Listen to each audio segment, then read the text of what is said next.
So this video started out with my attempt to document my daily routine with Brady in a kind of fun, lighthearted way.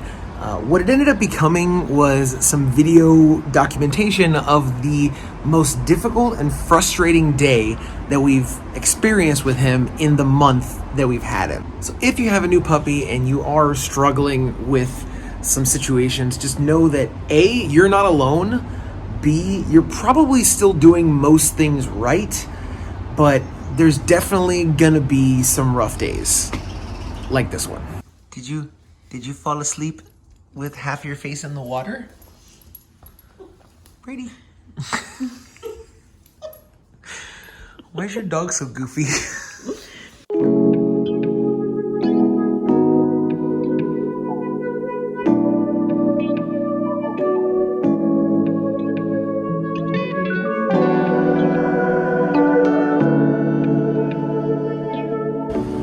I guess technically, this is how we start our day.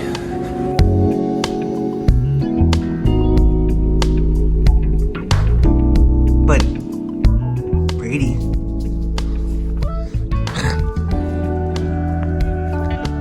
wants to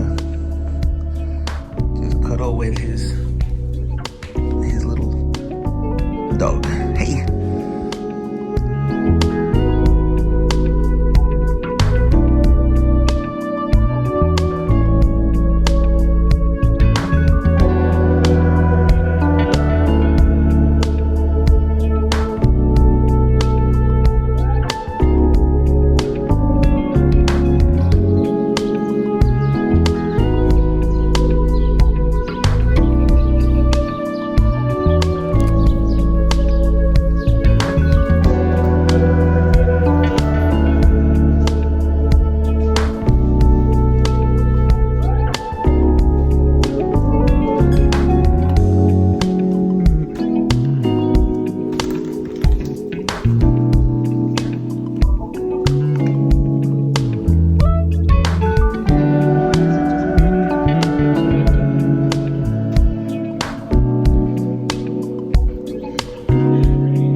Sit.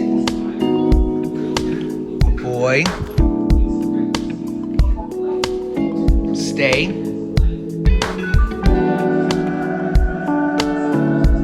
Brady, come. Sit. Leave it. Leave it. Leave it.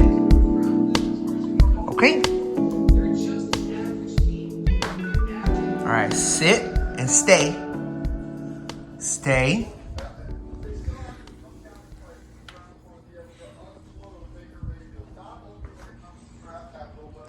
Stay. Stay. Okay.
All right, time to do some work.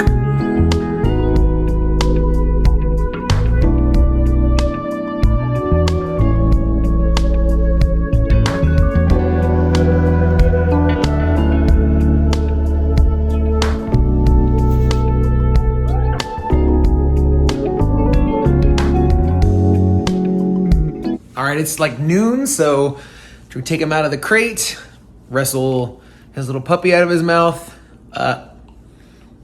big yawns, take him out for a quick little walk, and then it's lunchtime. So since Brady is so young and doesn't have all of his shots, I can't really take him on long walks out to like the dog park in our apartment complex or anything like that. So I have to try and exercise him as best I can in the apartment, which means a lot of tug, a lot of tennis ball running around in the living room. He wants to be on camera. A lot of tennis ball running around, stuff like that. And so yeah, in the middle of the day here, now that it's a little bit later in the day, we can play with the ball a little bit. Oh, and it just went under the couch. But yeah, after lunch, I usually just kind of play with him for about 30 or so minutes, and he gets fairly tired after he's eaten and everything, and we basically just start the whole routine over again.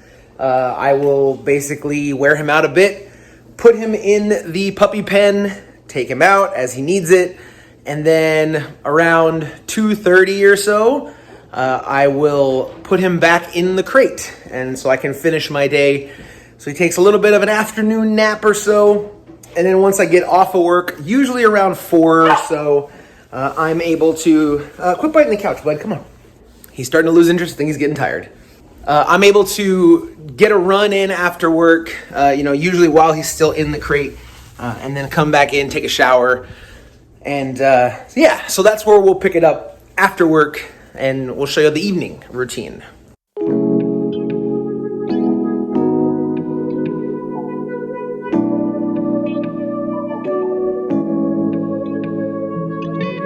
All right, so it's after work, and so I got off at like 4:30. It is now 6 o'clock.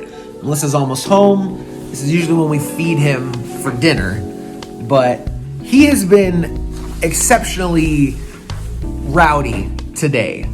He has been struggling to settle down. He's been chewing, he's been barking, and he just, all the normal stuff that we usually do has just not really gone to plan today. I don't know if it's the weather, I don't know if it's just a bad day, whatever, but he has been exceptionally grouchy all day.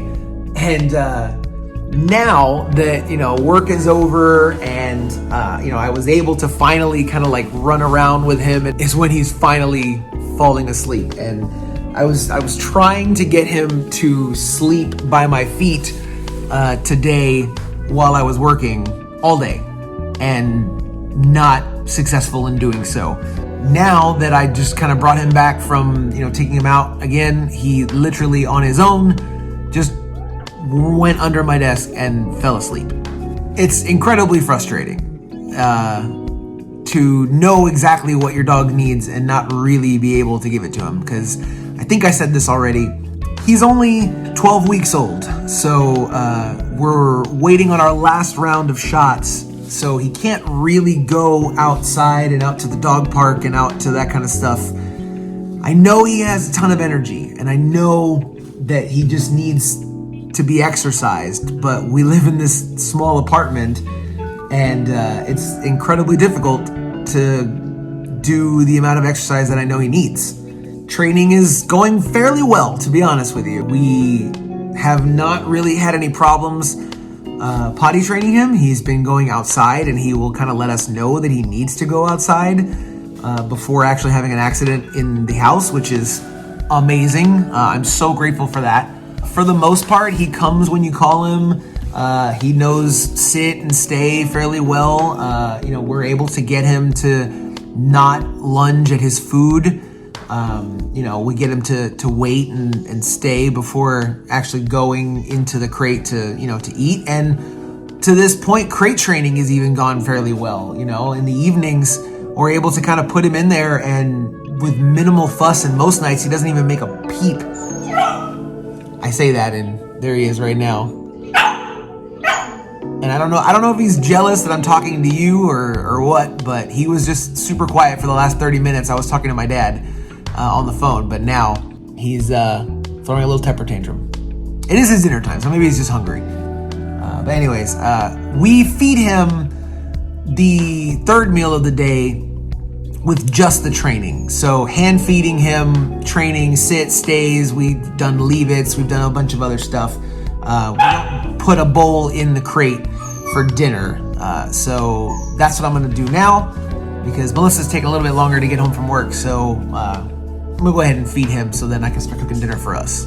So it is a couple days later now, and after feeding him that night, he still didn't calm down. He usually takes a nap after dinner, usually for like an hour, hour and a half or so, from around like 7:38 until about like 9 to 9:30, depending. And that did not happen. He ate. He continued to be super frustrated and unsettled, chewing on the couch, would barely keep attention with any of his toys. He just would not settle down no matter what we did. Eventually, he did end up tiring himself out about 15 minutes before we normally put him to bed. So we took him out for one last trip outside and then put him in the crate, and he actually slept. And he slept the entire night for the first time that we've had him. The very next day, I was very worried that he was going to either have like some residual frustration and energy problems, things like that, or something. But the very next day was the easiest day that we've had with him. He slept most of the morning, but was still fairly active from time to time. His appetite was fine the entire time, so I don't necessarily think it was a medical thing. I think it was just honestly a bad day, because it's been a couple of days now and there's been no evidence of anything kind of weird going on medically. Like I said, his energy is normal, his appetite is normal, he's drinking normally, he's responding to all the training that we do. I really just think that he had a really rough day. Maybe it was the weather that day. He got frustrated, I got frustrated, and it lasted the entire day. But a couple days later now, and we're kind of back in a pretty good routine. All of this to say, again, like I said at the top, if you're dealing with some stuff, the fact that you're looking up videos for tips on how to settle your puppy and things like that, you're probably doing the things correctly. So try not to stress too much about it. Puppies are gonna be restless like that. Puppies are gonna have days just like us where they're frustrated or they're bored, or things are happening that you don't really have any control over. So know that you're not alone. You are a good person. You're not harming your puppy most likely, but definitely reach out for help. Not just with like a vet or a dog trainer or something, but honestly, talking to my dad for like a half an hour that afternoon and just venting my frustration with him really, really helped. And then once Melissa got home and being able to tell her about how frustrated I was throughout the entire day, that helped immensely. It really did set my mind at ease a little bit, knowing that I was able to just talk it out with someone. And then, of course, that night, him sleeping through the entire night, and I actually took a little bit of a sleep aid that I don't normally take, and I slept so hard that night because I was exhausted from the day. And I actually woke up the very next day feeling better than I had felt in a very, very long time. I got a really good long night's sleep, and it made a huge difference. So remember that, taking care of your puppy is important, and you want to make sure that he's doing good, but take care of yourself as well. If you need a break, find a way to have someone help you out so you can do the things that you need to do to take care of yourself. So it's important to remember to take care of yourself as much as you're taking care of your puppy. So like I said, it's a couple days later now. It's the afternoon. I'm about to take him out of the crate for his afternoon walk and play session. So let's go see how he's dealing right now. Hey, buddy. He's been fairly quiet and chill all day. All right, let's try this again. Stay. We're working on stay in the crate, not just running right out. Stay. Stay. Good boy. Come on out. How you doing, bud? Huh? Ooh, big stretches. Big stretches. He's always coming out. He stretches and then he goes back in to get his little snuggle puppy. Hey, what are you doing? Where are you taking him? So his name is Brady, after Tom Brady, right? So we've named this puppy, his little security puppy, Julian Edelman. If you're a football fan, you probably get the reference. All right, anyways, I'm going to take this puppy out because he probably needs to go outside. You don't know what to do. I usually take this away from you. He's like, I got him. Bud, you ready to go outside? You need to go outside?